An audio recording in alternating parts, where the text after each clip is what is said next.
14-də axşam saatlarında Abşeron ərazisinin şimalından, Xəzər sektorundan, Bakının Xəzər sektorundan intensiv deyilə biləcək xüsusi təhlükəli bir atmosfer hadisələri müşahidə edildi və bu prosesin bir qolu Bakının Mərdəkan, Maştaqa, Nardaran, Binə, Hövsan, Suraxanı, Zirə arasından keçdi.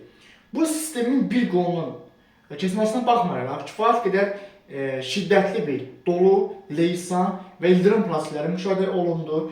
Bu sistemin əgər ana özəyi Abşeron ərazisinə keçsəydi, bu Bakının qəsəbələrində ciddi fəsadlara səbəb olacaqdı. Yəni ola bilərdi belə bir proses, gözləniləndir. 2026-cı il ərzində bu tip proseslərin intensivliyinin bir neçə dəfə artması gözləniləndi.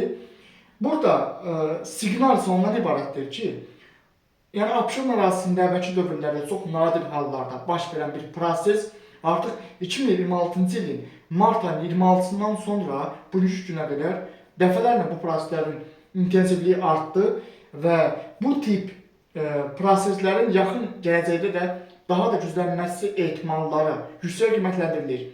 Avropanın inisial müqabilik hava qatarı mərkəzinin 100-dən artıq alt mənbə modelləri, eyni zamanda Alman modelləri və beynəlxalq qlobal hava təhlil proqram təminatları əsasında fəaliyyət göstərən Avropanın NEMS 12 və qlobal NOAA-nın NEMS qlobal modelləri belə bu sistemin bu qədər şiddətli olacağı siqnallarını vermirdi. Yəni bu o deməkdir ki, dünyanın artıq ən qabaqcıl modelləri belə bu tip proseslərin 15-20 dəqiqə ərzində şiddətlənməsi siqnallarını əvvəlcədən xəbərdar edə bilmir. Ən azından bugünkü yeniləmələrdə biz belə bir siqnalı görmədik. Lakin burada bir işarə, bir siqnal vardır ki, Qazaxıstan sektorundakı, Xəzər dənizinin şimal-şərqindəki geniş ekstratropik siklon sisteminin bir qolundan da Azərbaycanın şimal-şərq ərazilərinin keçməsi ehtimalı var idi.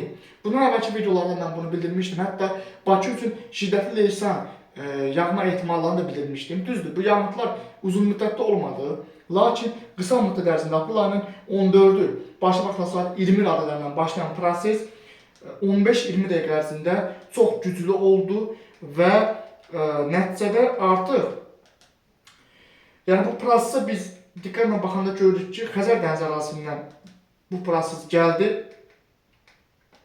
Xəzər dənizi ərazisindən, Bakının Abşeronun şimalından, Xəzər sektorundan bu proses gəldi. Sumqayıtın şərqindən keçdi. Xüsusən də Bilgəhdə aktiv oldu. Bu proses 15-20 dəqiqə ərzində o qədər gücləndir ki, hətta okean sahillərində müşahidə edilən bir qasırğalara bənzər bir proses müşahidə edildi. Çox təəssüflər olsun 2026-cı il ərzində bu tip proseslərin intensivliyi artacaq. Peyk görüntülərinə baxanda biz görürük ki, hər dəqiqə bu sistem gücləndi və artıq başmaqla saat 21 radələrdən başlayaraq Abşeronun Mərdəkan, Bilgə ərazisində, eyni zamanda Zaqulubada, Binə, Suraxanı, Hövsan ərazisində artıq ildırım aktivləşdi. Şimşəklər tez-tez intensiv çaxmağa başladı, dolu yağdı. Bu proses, dolunun yağmağı Bakı üçün xarakterik olunan bir prosesdir.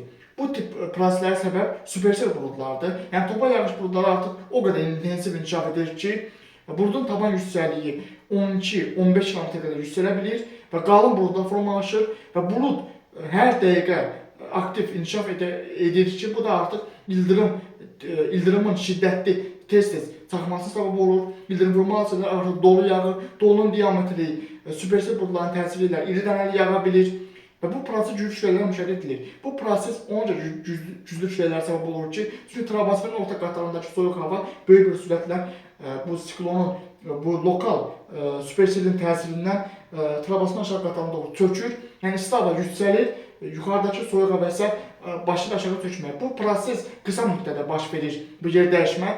Bunun üçün də ciddi bir fəsadlara səbəb olan bir kəskin atmosfer hadisələrinin kateqoriyasına aiddir bu tip sistemlər.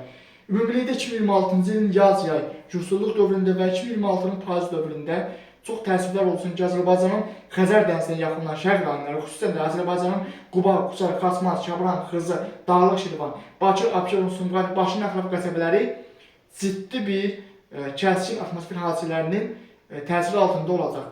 Bu barədə yenilənmiş məlumatların təhlilləri kanalda yayınlanacaq.